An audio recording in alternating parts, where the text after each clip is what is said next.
황창수 일행이 떡집 앞에 서서 보호비를 요구하며 위협하는 순간 이 구역은 우리가 관리할 겁니다. 월 70만 원. 싫으면 문 닫으시고. 미령이 떡 써는 칼을 멈추지 않고 차갑게 응답한다. 시장 관리는 상인회에서 하는 거 아닌가요? 당신들이 누군데? 너한테 이 시장을 누가 맡겼지? 손님이 아니라 너는 똥 같은데. 오늘도 행복한 하루 되시고 항상 건강하세요. 아자아자 파이팅! 구독과 좋아요는 사랑입니다. 그리고 저에게 큰 힘이 됩니다. 오늘의 이야기 시작하겠습니다. 새벽 5시 서울 남대문 시장의 골목 깊숙한 곳에서 하얀 김이 모락모락 피어오릅니다. 3일떡 방앗간의 하루가 시작되는 순간이죠. 아직 어둠이 완전히 걷히지 않은 시간, 미령은 벌써 앞치마를 두르고 떡 만들 준비에 한창입니다. 또각또각또각 떡매를 내리치는 소리가 골목 전체에 울려 퍼집니다. 강미령의 손놀림이 리듬감 있게 이어지죠. 62살의 나이가 무색할 정도로 힘찬 동작입니다. 떡매를 쥔 손에는 굳은 살이 박혀 있지만 그 움직임은 마치 수십 년간 단련된 무술가의 그것처럼 정교하고 강력합니다. 미령의 얼굴에는 구슬땀이 송골송골 맺혀 있습니다.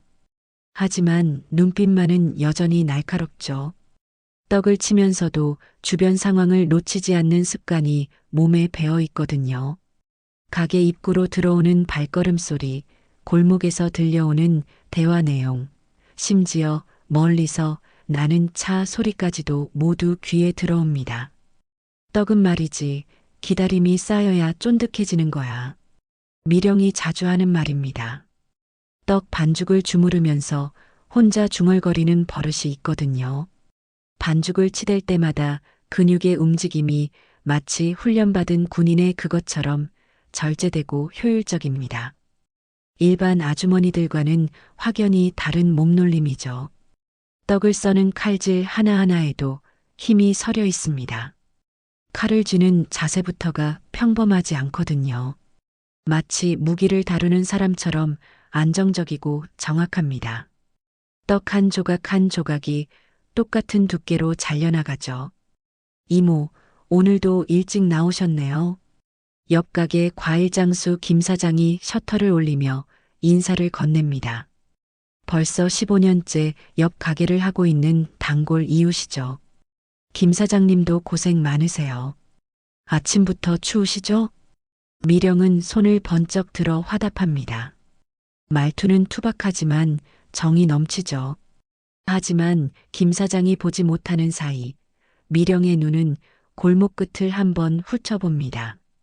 평소보다 이른 시간에 지나가는 검은색 승용차 때문이거든요. 이모, 떡국떡 좀 가져가세요. 바로 만든 거라 쫄깃해요. 아이고, 맨날 얻어먹기만 해서 미안해요. 대신 제가 사과 좀 드릴게요. 뭐료, 우리 이웃끼리 그런 거 따져요? 서로 도우며 사는 거 아니겠어요? 이런 대화가 미령에게는 일상입니다. 20해 넘게 이 자리를 지키면서 쌓아온 신뢰죠. 시장 사람들이 미령을 진심으로 따르는 이유이기도 합니다. 오전 7시가 되자 시장이 조금씩 활기를 띠기 시작합니다. 상인들이 하나둘 가게 문을 여는 소리, 첫 손님들의 발걸음 소리가 들려오죠. 미령은 이미 오늘 팔 떡들을 대부분 준비해 놓은 상태입니다. 미령아, 오늘 상인회 모임 때 떡 좀 부탁할 수 있을까? 상인회장 박 회장이 정중하게 부탁합니다. 평소 다른 상인들에게는 반말을 하는 박 회장이지만 미령에게만은 항상 존댓말을 쓰죠. 미령이 시장에서 차지하는 위치를 보여주는 대목입니다. 물론이죠. 몇 명 정도 오시는데요? 한 20명 정도 될 것 같아. 고마워. 별 말씀을요. 우리 시장 일인데요. 박 회장이 돌아간 후 미령은 잠시 생각에 잠깁니다. 최근 상인의 모임이 부쩍 늘어났거든요. 무슨 일이 있는 건 아닐까 하는 의구심이 들죠. 오전 9시 본격적인 장사 시간이 시작됩니다. 단골 손님들이 하나둘 찾아오기 시작하죠. 이모, 인절미 한 포 주세요. 아이들이 좋아해서요. 자, 방금 만든 거예요. 아직 따뜻해요. 미령은 능숙하게 떡을 포장합니다. 손님과 이야기를 나누면서도 주변 상황을 계속 관찰하고 있거든요. 오랜 훈련이 몸에 밴 습관입니다. 이모, 요즘 시장이 좀 어수선하다던데 혹시 들으신 거 있어요? 단골 아주머니가 걱정스러운 표정으로 말합니다. 미령의 손놀림이 잠시 멈추죠. 어수선하다니 무슨 일인데요? 글쎄요, 영등포 쪽에서 이상한 사람들이 왔다 갔다 한다더라고요. 시장 상인들한테 뭔가 요구하고 다닌다는데 미령의 눈빛이 순간 달라집니다. 예전의 날카로운 감각이 되살아나는 순간이죠. 그런가요? 별일 아니겠죠. 겉으로는 담담하게 대답하지만 마음속으로는 다른 생각을 하고 있습니다. 20년간 쌓인 경험과 직감이 경고하고 있거든요. 손님이 떠난 후 미령은 가게 뒤편 작은 창고로 향합니다. 평소에는 떡 재료들을 보관하는 공간이지만 구석 한편에는 남들이 모르는 비밀이 숨겨져 있죠. 낡은 나무 상자를 조심스럽게 여는 미령. 상자 안에는 일반 떡집에서는 절대 볼 수 없는 물건들이 들어 있습니다. 군용 전술 장갑, 소형 무전기, 그리고 707 특임단이라고 적힌 옛 신분증이 보이죠. 사진 속 미령은 지금보다 훨씬 날카로운 눈빛을 하고 있습니다. 군복을 입고 있고 계급장에는 소령이라고 새겨져 있죠. 707 특임단의 지휘관이었던 과거의 모습입니다. 참 오래됐구나. 미령이 사진을 들여다보며 중얼거립니다. 그때의 기억들이 주마등처럼 스쳐 지나가죠. 위험한 임무들, 동료들과의 전우회, 그리고 은퇴 후 평범한 삶을 택한 선택까지. 하지만 곧 상자를 다시 닫습니다. 이제는 떡집 아주머니 강미령이거든요. 시장 사람들이 의지하는 든든한 이웃 말입니다. 오후가 되자 시장은 더욱 붐비기 시작합니다. 미령도 바쁘게 손놀림을 계속하죠. 하지만 마음 한구석에는 불안한 예감이 자리 잡고 있습니다. 뭔가 큰일이 일어날 것 같은데 미령의 직감은 틀린 적이 거의 없었거든요.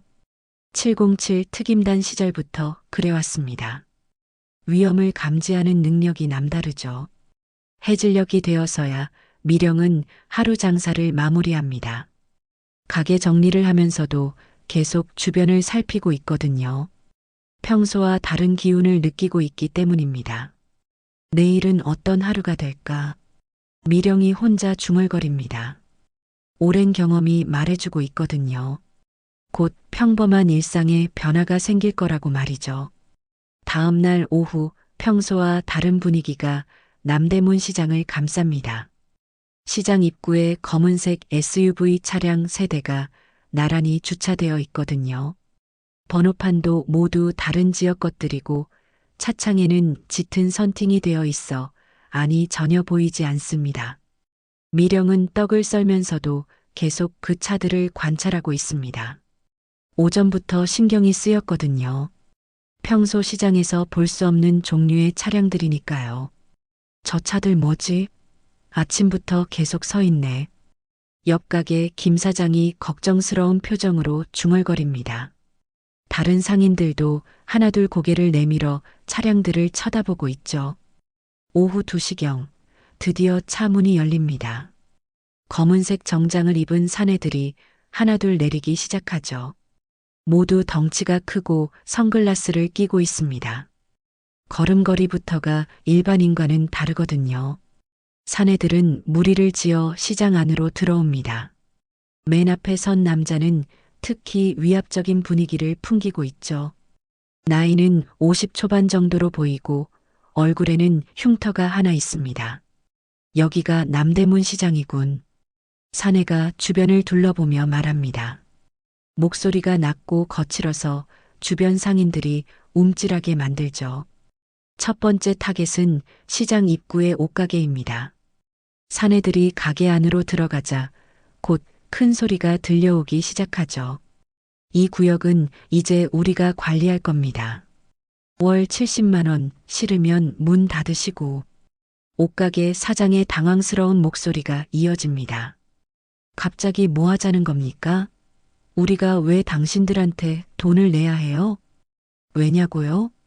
이 시장이 안전하게 장사할 수 있도록 우리가 지켜드리니까요. 보호비라고 생각하세요. 미령은 떡 써는 손을 멈추고 귀를 기울입니다.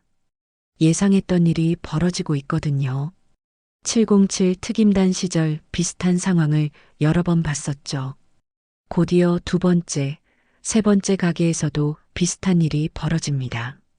사내들은 체계적으로 움직이고 있었거든요. 미리 계획을 세워둔 것처럼 말이죠. 아저씨, 장사가 잘 되시나 봐요?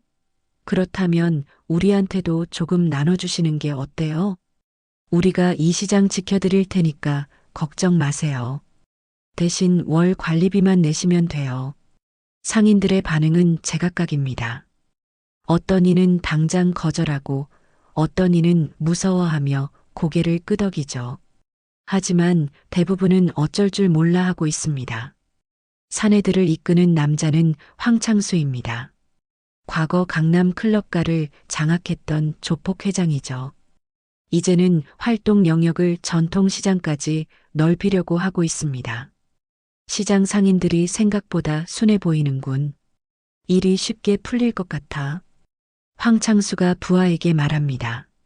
지금까지의 반응을 보니 큰 저항 없이 일이 진행될 것 같거든요. 드디어 사내들이 떡집 앞에 도착합니다. 미령은 평소처럼 떡을 썰고 있지만 손에 쥔 칼의 각도가 미묘하게 달라졌죠. 언제든 방어할 수 있는 자세입니다. 아주머니, 떡 장사 잘 되시나 봐요? 황창수가 가게 앞에 서서 말합니다. 겉으로는 정중한 것처럼 보이지만 위협적인 분위기가 역력하죠. 미령은 칼을 놓지 않고 대답합니다. 그럭저럭이죠. 무슨 일이세요? 별거 아니에요. 이 시장이 안전하게 장사할 수 있도록 우리가 도와드리려고 하거든요. 도와준다고요? 미령의 목소리에 약간의 비웃음이 섞여 있습니다. 황창수는 순간 기분이 상하죠. 네, 월 관리비만 내시면 이 시장에서 안전하게 장사하실 수 있어요. 다른 가게들도 다 동의했고요. 미령은 황창수를 천천히 훑어봅니다. 오랜 경험으로 이런 부류의 사람들을 많이 봤거든요. 시장 관리는 상인회에서 하는 거 아닌가요? 당신들이 누군데 그런 걸 하겠다는 거죠? 황창수의 표정이 굳어집니다. 예상과 다른 반응이거든요. 아주머니, 우리가 누군지는 중요하지 않아요.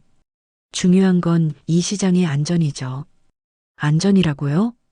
미령이 칼을 조금 더 세게 도마에 내려칩니다. 또각하는 소리가 크게 울려 퍼지죠. 너한테 이 시장을 누가 맡겼지? 손님이 아니라 너는 똥 같은데. 미령의 말에 황창수와 부하들이 순간 당황합니다. 예상하지 못한 강한 반응이거든요. 아주머니 말을 조심하세요. 우리도 좋게 얘기하는 건데. 좋게 얘기한다고요? 남의 가게 와서 돈 내라고 하는 게 좋게 얘기하는 거예요? 주변 상인들이 하나둘 상황을 지켜보기 시작합니다. 미령의 당당한 모습에 용기를 얻는 사람들도 있죠.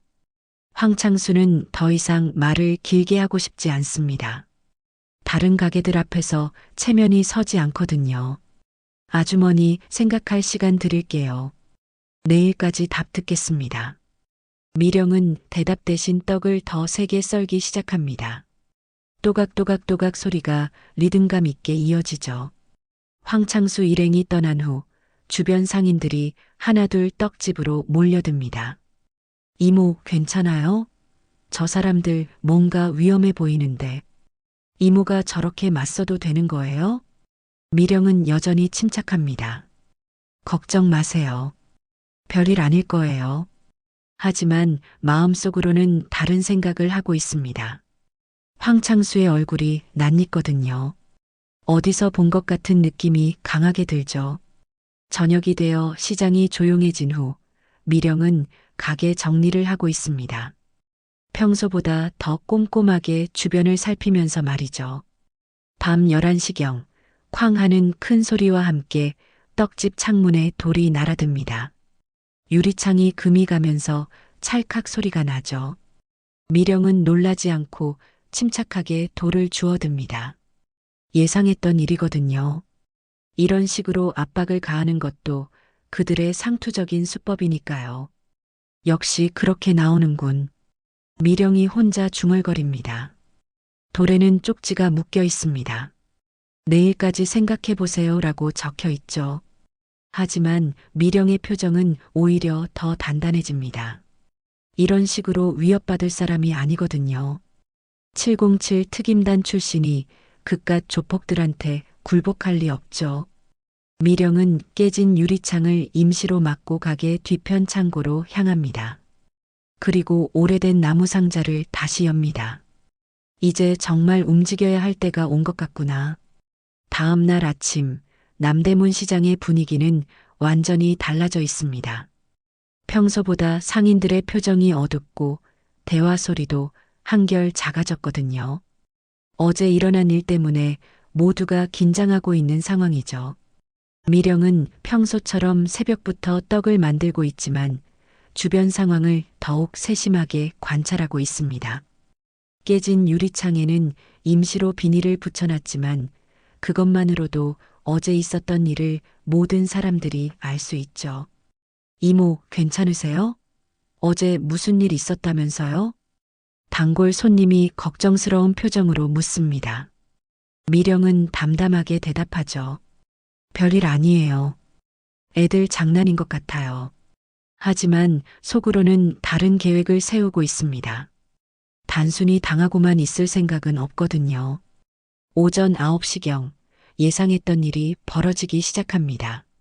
시장 입구 옷가게 사장이 한 손에 봉투를 들고 황창수 일행에게 다가가는 모습이 보이죠. 여기 이번 달 관리비입니다. 옷가게 사장의 목소리가 떨리고 있습니다. 어젯밤 집에서 가족들과 상의한 끝에 내린 결정이었거든요.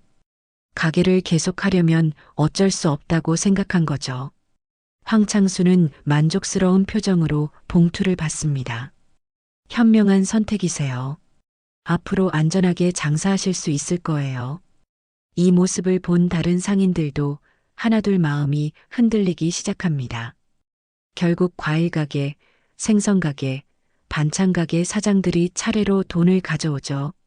미령은 이 모든 상황을 지켜보면서 작은 디지털 카메라로 사진을 찍고 있습니다.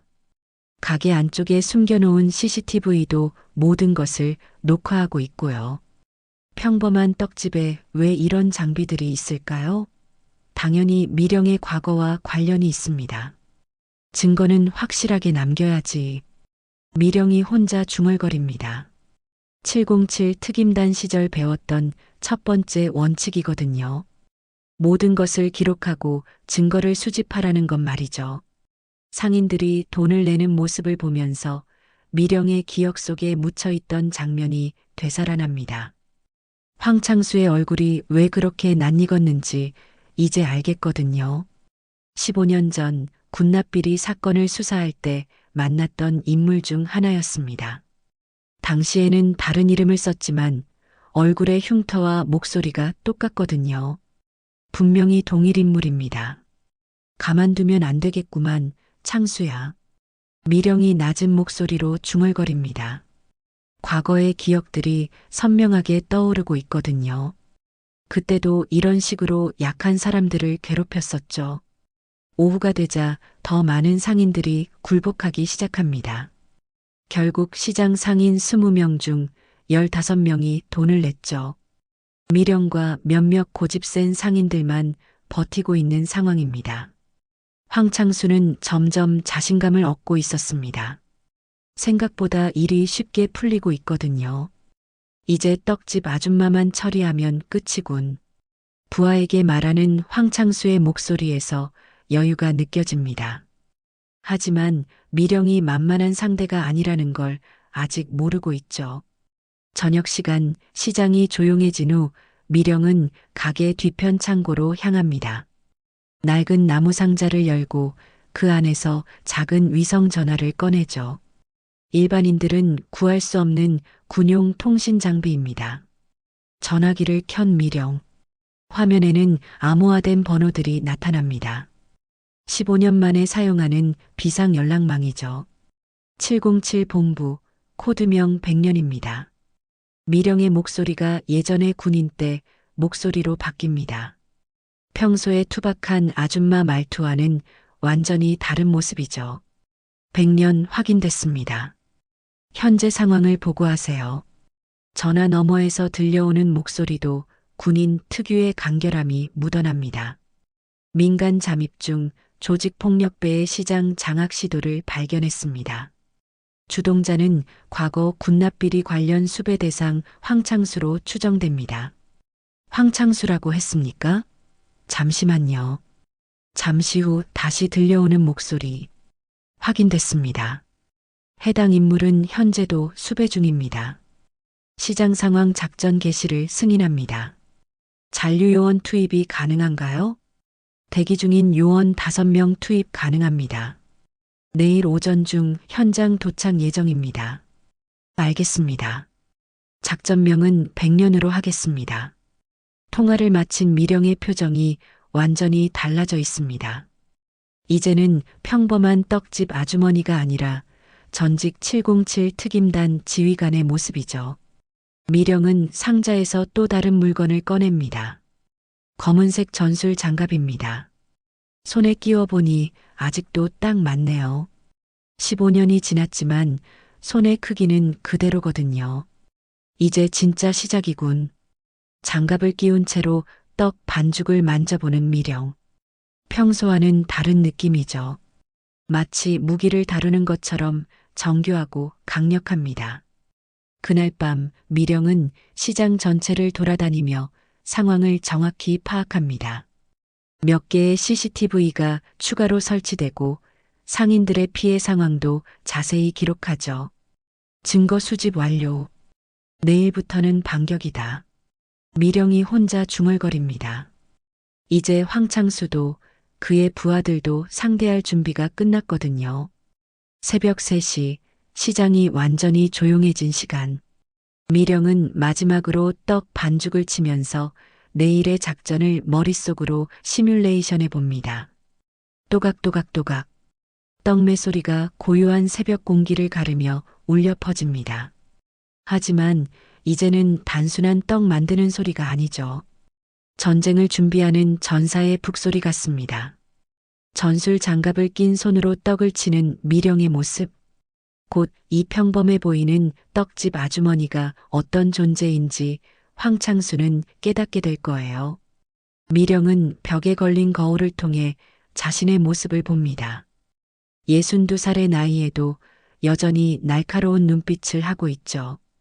100년 작전 개시한다. 아침 남대문 시장은 평소보다 훨씬 붐비고 있습니다. 전국 각지에서 온 상인들과 손님들로 골목마다 인산인해를 이루죠. 이런 날이면 미령의 떡집도 평소보다 2배는 바빠집니다. 하지만 오늘은 다릅니다. 새벽부터 미령 주변에는 평범해 보이는 손님들이 하나둘 나타나기 시작했거든요. 중년 남성 2, 여성 3. 모두 자연스럽게 시장을 둘러보는 척하지만 미령과는 은밀한 눈짓을 주고받고 있습니다. 오랜만이네요, 지휘관님. 과일을 고르는 척하며 접근한 중년 남성이 작은 목소리로 말합니다. 과거 미령의 부하였던 김상사입니다. 지금은 평범한 회사원으로 살고 있지만 긴급 호출에 응해온 거죠. 고생 많다, 상사야. 다른 애들은 모두 배치 완료했습니다. 신호만 주시면 됩니다. 미령은 고개를 끄덕이며 떡을 계속 썹니다. 겉으로는 평범한 장사꾼의 모습이지만 실제로는 작전을 지휘하고 있는 거죠. 오전 10시경 드디어 황창수가 나타납니다. 어제보다 더 많은 부하들을 대동하고 있죠. 총 10명 정도의 사내들이 시장 안으로 들어오는 모습이 위압적입니다. 오늘은 확실하게 정리하자. 황창수가 부하들에게 말합니다. 목소리에서 짜증이 묻어나죠. 어제 떡집 아줌마한테 당한 기분이 좋지 않았거든요. 시장 사람들이 웅성거리기 시작합니다. 평소보다 더 많은 사내들이 나타났으니 불안할 수밖에 없죠. 저 사람들 뭐야? 왜 이렇게 많이 왔지? 떡집 이모한테 무슨 일 생기는 거 아냐? 상인들의 걱정 섞인 대화가 들려옵니다. 하지만 아무도 직접 나서지는 못하고 있죠. 황창수 일행이 떡집 앞에 도착합니다. 평소보다 더 거만한 표정으로 미령을 바라보고 있죠. 아주머니, 생각해 보셨어요? 뭘 생각해요? 미령의 대답이 여전히 당당합니다. 손에 든 떡칼의 각도만 미묘하게 달라졌을 뿐이죠. 이 떡집이 문제라며? 오늘 정리 좀 하자고. 황창수의 목소리가 위협적으로 변합니다. 부하들도 한 걸음씩 앞으로 나서죠. 정리라니 뭘 정리한다는 거예요? 더 이상 참을 수 없으니까 말입니다. 다른 상인들은 다 협조하는데 아주머니 혼자만 버티고 있잖아요. 그 순간 황창수의 부하 2명이 떡집으로 다가가기 시작합니다. 떡 진열대를 뒤엎으려는 모습이죠. 바로 그때입니다. 잠깐만요. 과일 가게 앞에서 과일을 고르던 김상사가 나섰습니다. 자연스럽게 황창수 부하의 길을 막죠. 손님, 무슨 일이세요? 부하가 당황스러운 표정으로 묻습니다. 예상하지 못한 개입이거든요. 떡 좀 사려고 하는데 왜 이래요? 동시에 다른 곳에서도 움직임이 시작됩니다. 생선가게 앞에 중년 여성, 옷가게를 구경하던 남성, 반찬가게 근처에 또 다른 여성, 모두 자연스럽게 황창수 일행을 에워싸기 시작하죠. 뭐야, 이 사람들. 황창수가 눈치를 챕니다. 평범한 손님들 같지만 뭔가 다르거든요. 움직임이 너무 체계적이고 훈련받은 사람들의 그것과 닮아 있습니다. 지휘관님, 신호 주세요. 김상사가 작은 목소리로 말합니다. 이미 모든 요원들이 배치를 완료한 상태죠. 미령이 떡칼을 도마에 탁 내려놓습니다. 신호였습니다. 순식간에 5명의 707 은퇴 요원들이 동시에 움직입니다.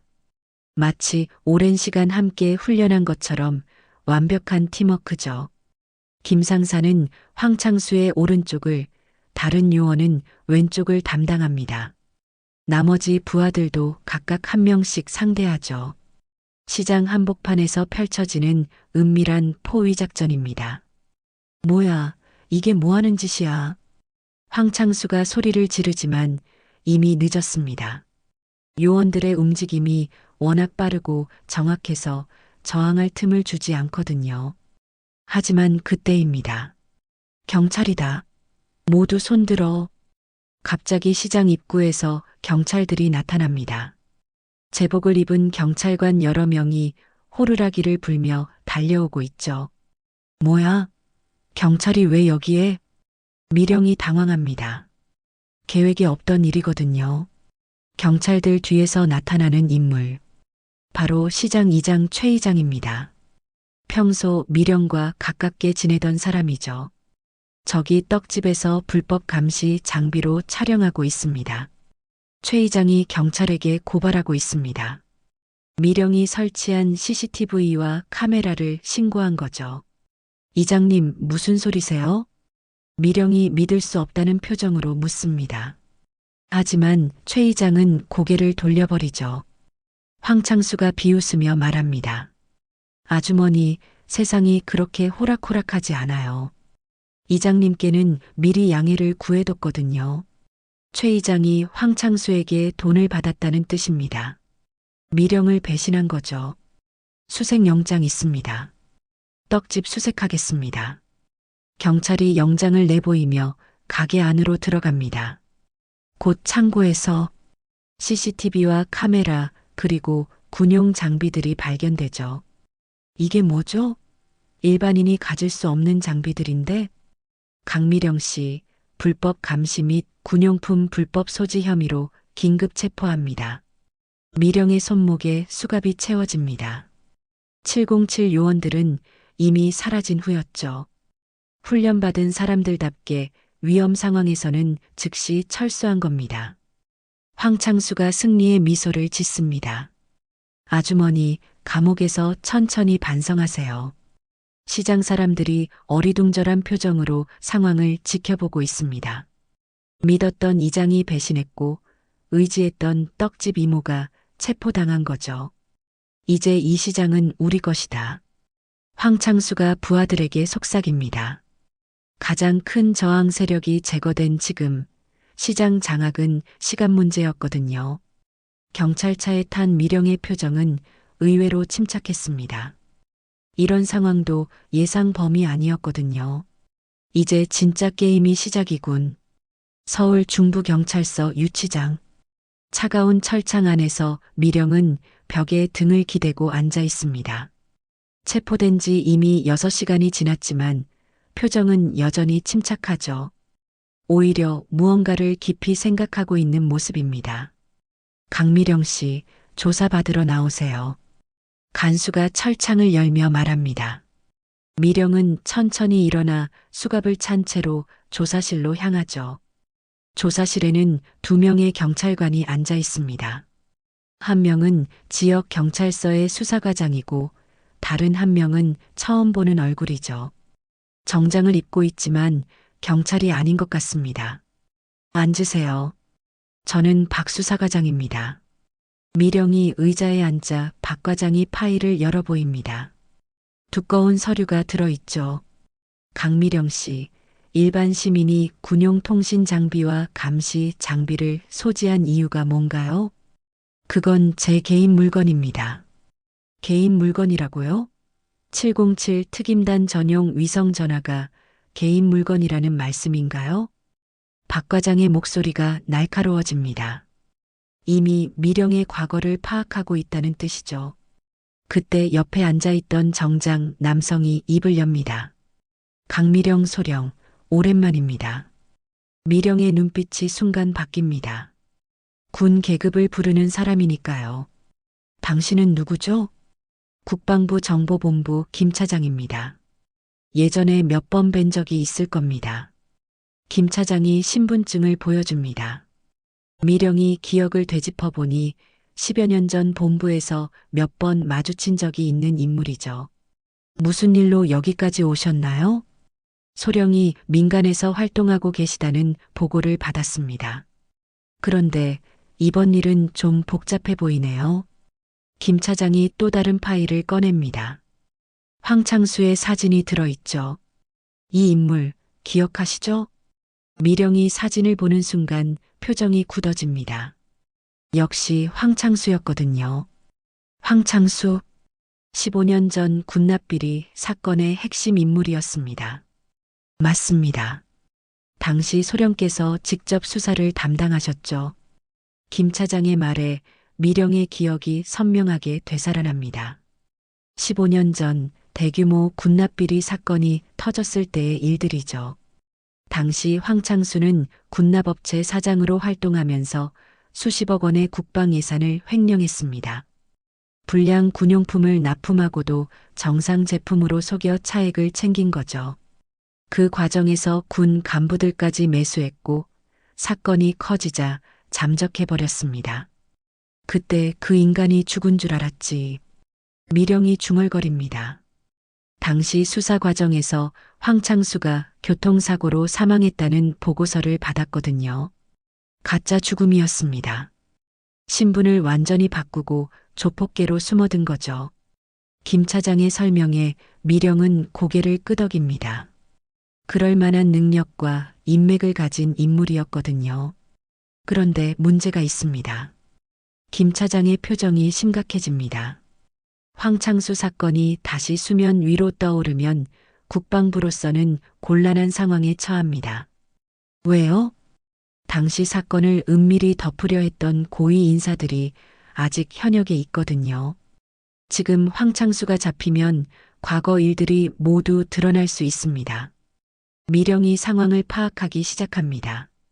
단순한 조폭 문제가 아니라 국방부 전체가 관련된 사안이라는 거죠. 그래서 저한테 뭘 원하는 겁니까? 조용히 정리해 주시기를 바랍니다. 황창수는 체포하되 과거 군납비리 사건과는 연결되지 않도록 말입니다. 김 차장이 새로운 파일을 꺼냅니다. 안에는 황창수의 최근 활동 내역이 자세히 적혀 있죠. 현재 황창수는 5개 시장을 장악하고 있습니다. 남대문 시장은 6번째 타겟이었고요. 그렇다면 충분히 현행범으로 잡을 수 있겠네요. 맞습니다. 하지만 소령의 협조가 필요합니다. 미령이 잠시 침묵합니다. 상황을 정리하고 있는 거죠. 만약 제가 거부한다면? 그렇다면 소령은 불법 감시와 군용품 불법 소지 혐의로 처벌받게 됩니다. 최소 3년은 감옥에 있어야 할 겁니다. 협박인지 제안인지 애매한 상황입니다. 하지만 미령에게는 선택의 여지가 많지 않죠.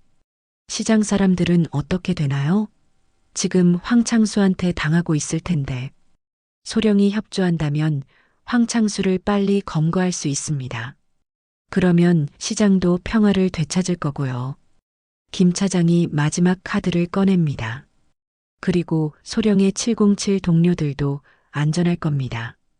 이번 일에 연루되지 않도록 보장하죠. 미령의 표정이 복잡해집니다. 개인적인 문제가 아니라 동료들과 시장 사람들의 안전이 걸린 문제거든요. 시간을 주세요. 생각해 보겠습니다. 내일 아침까지 답변 주시면 됩니다. 김 차장이 자리에서 일어납니다. 박 수사과장도 따라서 일어나죠. 참, 한 가지 더. 문을 나가려던 김 차장이 돌아봅니다. 황창수도 소령이 707 출신이라는 걸 모르고 있습니다. 그냥 떡집 아줌마로만 알고 있어요. 그게 소령에게 유리할 수도 있겠네요. 혼자 남겨진 미령. 유치장으로 돌아가는 길에 여러 가지 생각이 머릿속을 스쳐 지나갑니다. 15년 전 황창수를 놓친 것, 그로 인해 지금 무고한 시장 사람들이 피해를 당하고 있는 것, 그리고 자신의 선택에 따라 많은 사람들의 운명이 결정될 것이라는 사실까지. 유치장에 다시 들어간 미령은 차가운 바닥에 앉습니다. 하지만 이미 마음의 결정은 내린 상태였죠. 떡집 아줌마로만 알고 있다고? 미령의 입가에 미묘한 미소가 번집니다. 그것이야말로 가장 큰 무기가 될 수 있거든요. 다음 날 오전 미령은 유치장에서 풀려납니다. 김 차장과의 협상이 성사된 거죠. 표면적으로는 증거 불충분으로 석방이지만 실제로는 은밀한 거래가 이루어진 겁니다. 조건은 명확합니다. 황창수를 현행범으로 체포하되 과거 군납비리 사건은 언급하지 않는다. 그리고 모든 것을 조용히 처리한다. 김 차장의 마지막 당부를 들으며 미령은 경찰서를 나섭니다. 하지만 마음속으로는 다른 계획을 세우고 있었거든요. 남대문 시장으로 돌아온 미령. 시장 분위기는 완전히 달라져 있습니다. 상인들의 표정이 어두워졌고 황창수 일행이 더욱 당당하게 시장을 활보하고 있죠. 이모, 돌아오셨구나. 과일가게 김 사장이 반갑게 인사합니다. 하지만 목소리에는 걱정이 섞여 있죠. 네, 별일 아니었어요. 오해였다고 하더라고요. 미령이 담담하게 대답합니다. 하지만 떡집 상태를 보니 마음이 무겁죠. 진열대는 엉망이고 깨진 유리창은 여전히 비닐로 막혀 있습니다. 이모 없는 사이에 황창수 일당이 더 심해졌어요. 김 사장이 작은 목소리로 귀띔합니다. 어떻게요? 보호비를 월 100만 원으로 올렸어요. 못 내면 가게 문 닫으라고 하고. 미령의 표정이 굳어집니다. 예상했던 일이지만 직접 듣고 보니 화가 나죠. 다른 분들은 어떻게 하고 계세요? 대부분 울며 겨자 먹기로 내고 있어요. 안 내면 정말 장사를 못 하거든요. 오후가 되자 미령은 조용히 시장을 돌아다니며 상인들과 이야기를 나눕니다. 모두들 황창수에 대한 불만이 가득하지만 직접 맞설 엄두를 내지 못하고 있죠. 우리가 뭘 할 수 있겠어요? 그냥 참고 사는 수밖에. 경찰도 믿을 수 없고 이장도 저쪽 편이고.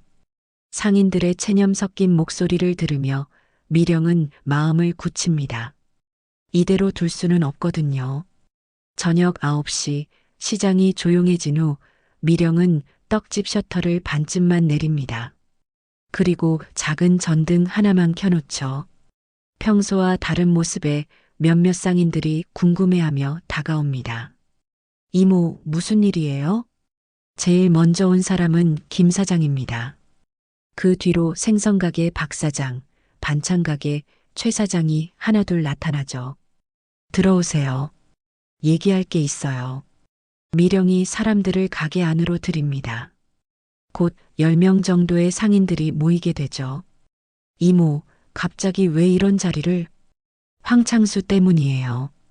이대로 당하고만 있을 수는 없잖아요. 미령의 말에 상인들의 표정이 진지해집니다. 하지만 이모, 우리가 뭘 할 수 있겠어요? 상대는 조폭인데. 맞아요. 괜히 덤볐다가 더 큰 피해 볼 수도 있어요. 걱정스러운 목소리들이 쏟아집니다. 하지만 미령은 이미 각오가 되어 있었죠. 이모가 우릴 지켜줬는데 이제 우리가 나설 차례 아니겠어요? 김 사장이 먼저 입을 엽니다. 다른 상인들도 하나씩 고개를 끄덕이기 시작하죠. 그래요. 이모 혼자 당하게 둘 수는 없죠. 우리도 뭔가 해야 해요. 분위기가 달라지기 시작합니다. 미령이 때를 놓치지 않고 말하죠. 제가 계획이 있어요. 하지만 여러분의 도움이 필요해요. 뭐든지 말씀하세요. 우선 증거를 더 모아야 해요. 황창수가 돈을 받는 장면, 협박하는 모습들을 모두 촬영해야 해요. 미령이 작은 카메라들을 꺼내 보여줍니다. 이걸로 찍으면 되나요? 네, 하지만 들키면 안 돼요. 자연스럽게 찍어야 해요. 그때 가게 밖에서 인기척이 들립니다. 모두들 긴장하죠. 손님인 것 같은데요? 김 사장이 밖을 내다보더니 안심한 표정으로 돌아옵니다. 괜찮아요. 아는 사람이에요. 가게 문이 열리며 익숙한 얼굴들이 나타납니다. 낮에 과일을 사던 김 상사를 비롯해 5명의 707 전직 요원들이죠. 지휘관님, 상황이 어떻게 되나요? 김 상사가 작은 목소리로 묻습니다. 상인들은 이들이 누구인지 궁금해하죠. 이분들은 제 옛 동료들이에요. 믿을 만한 사람들입니다. 미령의 설명에 상인들이 안도합니다. 그럼 이제 본격적으로 계획을 세워볼까요? 미령이 가게 안쪽에서 큰 종이를 가져옵니다. 남대문 시장 지도가 그려져 있죠. 황창수는 매일 오후 2시경에 시장에 나타나요. 그리고 정해진 루트로 돌아다니며 돈을 받아가죠. 미령이 지도에 루트를 표시하기 시작합니다. 우리는 이 루트 곳곳에 카메라를 설치하고 모든 과정을 녹화해야 해요. 김 상사가 고개를 끄덕입니다. 동시에 여러 지점에서 찍으면 편집하기도 좋겠네요. 맞아요. 그리고 가장 중요한 건 황창수의 자백을 받아내는 거예요. 미령의 말에 모든 사람들이 집중합니다. 자백을 어떻게 받아내죠? 함정을 만들 거예요. 황창수가 스스로 모든 걸 털어놓도록 말이죠. 미령이 계획을 설명하기 시작합니다.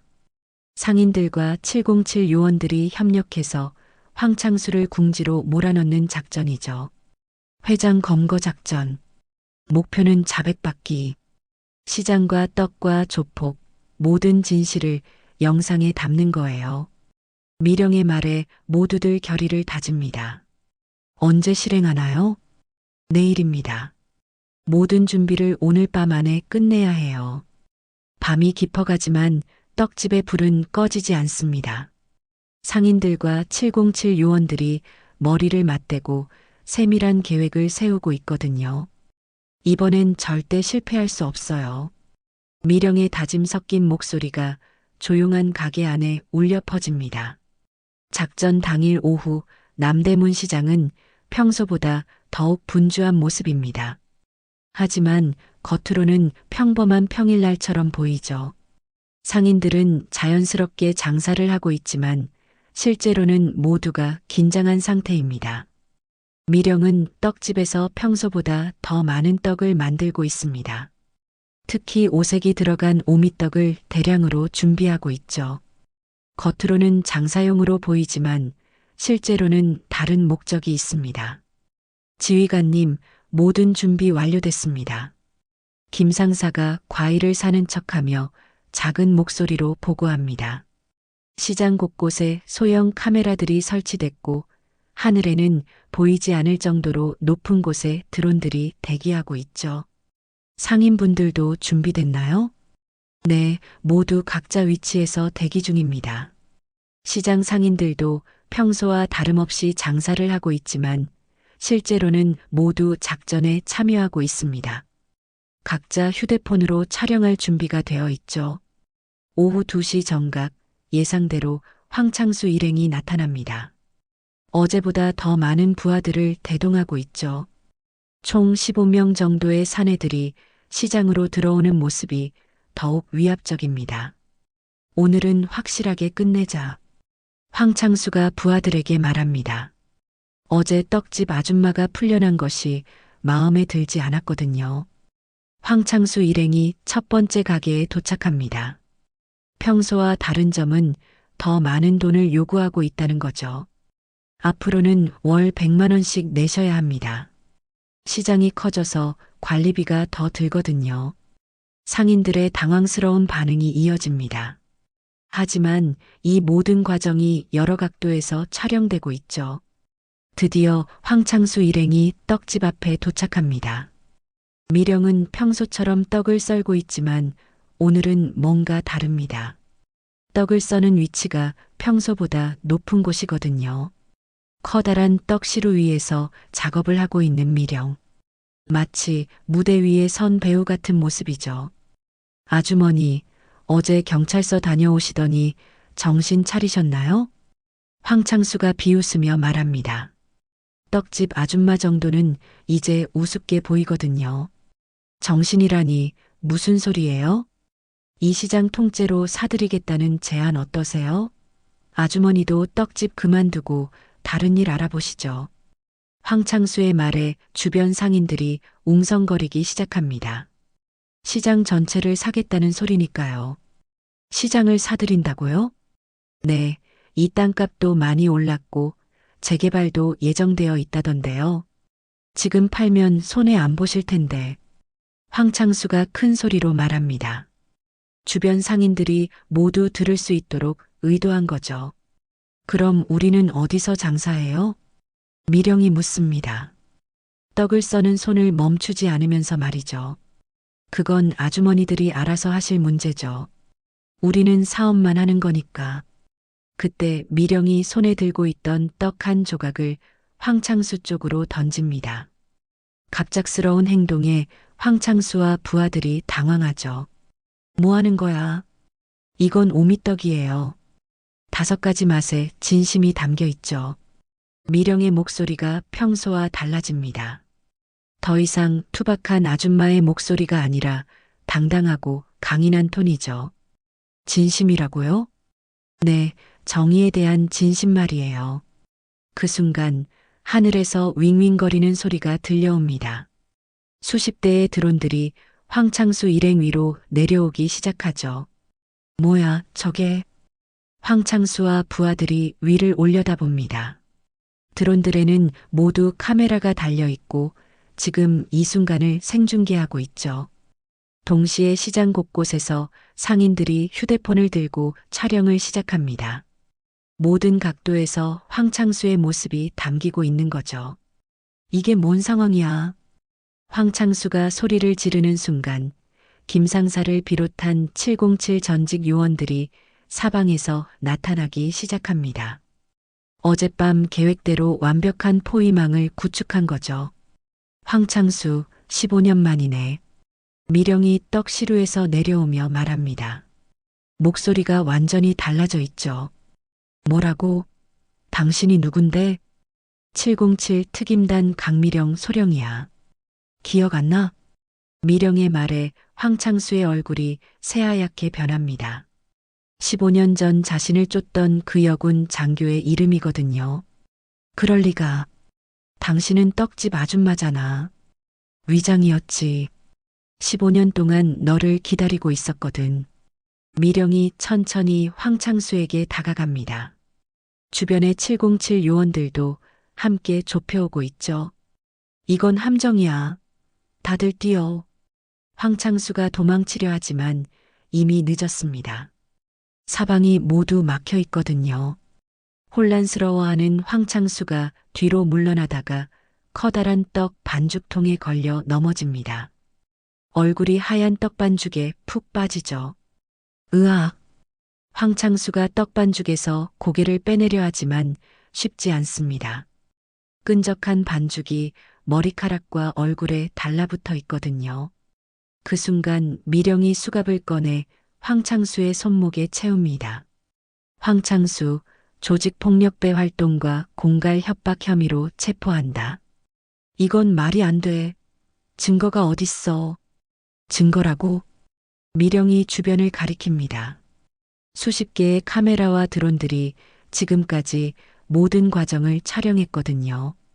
방금 전 당신이 한 말들, 시장을 사들이겠다는 협박, 상인들한테 돈을 뜯어낸 장면까지 모두 녹화됐어. 황창수의 부하들도 하나씩 707 요원들에게 제압당하고 있습니다.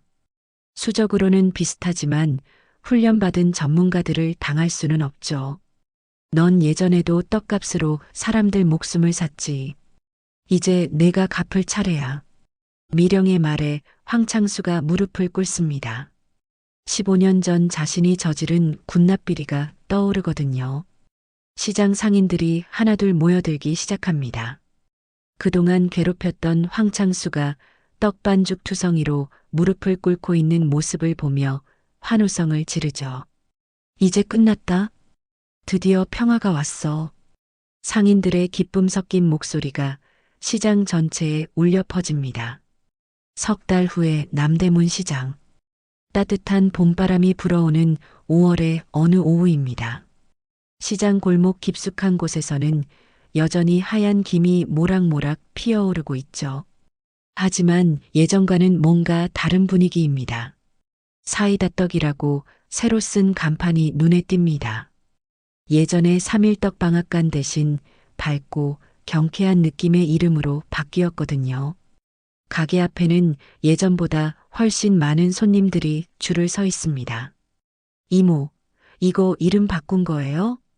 단골 손님이 궁금해하며 묻습니다. 미령은 환한 미소를 지으며 대답하죠. 응, 사이다처럼 뻥 뚫리게 만들자 싶어서. 아, 그래서 사이다 떡이구나. 정말 시원한 이름이네요. 손님들의 웃음소리가 가게 안을 가득 채웁니다. 예전의 무거운 분위기는 완전히 사라졌죠. 미령은 여전히 새벽부터 떡을 만들고 있습니다. 하지만 예전과 달리 혼자가 아니에요. 시장 젊은 상인들이 돌아가며 도와주고 있거든요. 이모, 오늘도 도와드릴게요. 생선가게 박 사장의 아들이 앞치마를 두르며 들어옵니다. 대학을 졸업하고 아버지 일을 돕고 있는데 미령의 떡 만들기를 배우고 싶어 하죠. 고마워, 민수야. 오늘은 인절미 만드는 법 가르쳐 줄게. 미령이 젊은이에게 떡매를 넘겨줍니다. 기술을 전수하는 선배 장인의 모습이죠. 가게 한쪽 벽에는 특별한 사진 한 장이 걸려 있습니다. 흑백 사진인데 707 특임단 시절의 미령과 동료들이 함께 찍은 단체 사진이죠. 사진 아래쪽에는 작전명 100년이라고 작은 글씨로 적혀 있습니다. 이모, 저 사진은 뭐예요? 처음 온 손님이 궁금해하며 묻습니다. 옛날 동료들이에요. 함께 일했던 사람들 말이죠. 미령이 자세한 설명은 하지 않지만 아는 사람들은 그 사진의 의미를 알고 있습니다. 황창수를 검거할 때 함께했던 707 동료들의 모습이거든요. 시장 분위기도 완전히 달라졌습니다. 상인들의 얼굴에 웃음이 돌아왔고 손님들과의 대화도 훨씬 자연스러워졌죠. 무엇보다 상인회장이 새로 바뀌었습니다. 이모, 상인회 모임 때 떡 부탁드려도 될까요? 새로 선출된 김상인 회장이 정중하게 부탁합니다. 예전에 최 이장은 황창수와 결탁한 사실이 드러나 자격을 박탈당했거든요. 물론이죠. 몇 명 정도 오시는데요? 이번엔 30명 정도 될 것 같아요. 다른 시장 상인회장들도 함께 와서 우리 시장 이야기를 듣고 싶어 한다더라고요. 남대문 시장의 황창수 검거 사건은 다른 전통시장들에게도 큰 희망을 주었습니다. 조폭들의 횡포에 맞서 승리한 사례로 유명해졌거든요. 오후 3시경 시장이 가장 붐비는 시간입니다. 예전 같으면 황창수 일행이 나타나 상인들을 괴롭히던 시간이죠. 하지만 이제는 평화로운 일상만이 있습니다. 이모, 떡국떡 한 포 주세요. 자, 금방 만든 거예요. 쫄깃해요. 미령이 손님에게 떡을 건네며 환한 미소를 짓습니다. 예전에 날카로웠던 눈빛은 온화해졌지만 여전히 강인함은 그대로 남아있어요. 이모, 그때 정말 대단하셨어요. 단골 손님이 석 달 전 일을 떠올리며 말합니다. 별거 아니었어요. 당연한 일을 한 것뿐이죠. 미령이 겸손하게 대답하지만 시장 사람들은 모두 그날의 일을 잊지 않고 있습니다. 평범한 떡집 아주머니가 보여준 용기와 정의감을 말이죠. 저녁 시간이 되자 김 상사가 찾아옵니다. 지금은 과일 가게를 돌아다니며 사업을 하고 있지만 가끔씩 미령을 찾아와 안부를 묻죠. 지휘관님, 요즘 어떠세요? 상사라고 하지 말고 그냥 이모라고 해. 이제는 떡집 이모니까. 하지만 저희에겐 영원한 지휘관이세요. 김 상사의 말에 미령이 쓴웃음을 짓습니다. 과거를 완전히 지울 수는 없지만 지금의 평범한 삶이 더 소중하거든요. 다른 애들은 어떻게 지내? 모두 각자 자리에서 잘 살고 있어요. 가끔 모임도 하고요. 그래, 다행이다. 해가 저물어 가자 시장이 조용해지기 시작합니다. 상인들이 하나둘 가게 정리를 하고 있죠. 평범하고 평화로운 일상의 마무리입니다. 미령도 하루 장사를 마무리하며 가게 정리를 합니다. 떡 시루를 닦고 도마를 정리하고 내일 쓸 재료들을 점검하죠. 모든 것이 여느 떡집 아주머니와 다를 바 없는 일상입니다. 하지만 가끔씩 미령의 손놀림에서는 예전의 흔적이 드러납니다. 칼을 쥐는 자세나 주변을 살피는 습관 같은 것들이죠. 완전히 지워지지 않는 과거의 기억들입니다. 정의도 떡처럼 뜨거워야 쫄깃하거든. 미령이 혼자 중얼거립니다. 떡 반죽을 치면서 자주 하는 말이죠. 뜨거운 열정으로 만든 떡이 더 쫄깃하듯이 정의도 뜨거운 마음으로 실현해야 진짜 의미가 있다는 뜻입니다. 벽에 걸린 707 특임단 사진을 바라보는 미령. 젊은 시절의 자신과 동료들의 모습이 새삼 그리워지죠. 하지만 후회는 없습니다. 그때의 경험이 있었기에 지금의 평화로운 시장을 지킬 수 있었거든요. 내일도 맛있는 떡 만들어야지. 미령이 마지막으로 가게를 둘러보며 말합니다. 내일도 새벽부터 시작될 일상을 생각하니 마음이 든든하죠. 밤이 깊어가는 남대문 시장. 고요한 골목 사이로 달빛이 스며듭니다. 사이다떡 간판에도 은은한 달빛이 비치고 있죠. 평범한 일상 속에 숨겨진 특별한 이야기. 그것이 바로 미령과 남대문 시장 사람들이 만들어낸 진짜 정의의 모습입니다. 새벽이 오면 다시 하얀 김이 피어오를 것이고 미령의 떡매 소리가 시장을 깨울 것입니다. 평범하지만 소중한 일상이 계속될 거예요. 정의는 거창한 곳에 있는 것이 아니라 바로 이런 평범한 사람들의 용기 속에 있습니다. 떡처럼 뜨겁고 쫄깃한 마음으로 말이죠. 오늘 이야기가 우리 시청자분들의 삶에 주는 가치와 교훈을 말씀드립니다. 강미령은 나이가 들어도 정의를 포기하지 않는 시니어의 주체성을 보여줍니다. 황창수라는 악역을 통해 불의에 맞서는 용기의 중요성을, 시장 상인들의 단결을 통해 공동체 연대의 힘을 전합니다. 707 동료들과의 전후에는 진정한 인간관계의 가치를, 평범한 떡집 아주머니에 숨겨진 영웅성은 일장 속 작은 영웅들의 소중함을 깨닫게 합니다. 나이는 숫자일 뿐, 정의는 뜨거운 마음으로 실현하는 것임을 보여주는 희망의 메시지입니다. 지금까지 이야기를 들어주셔서 감사드리며 더욱 재미있는 이야기로 찾아뵙겠습니다. 구독과 좋아요 부탁드립니다. 감사합니다.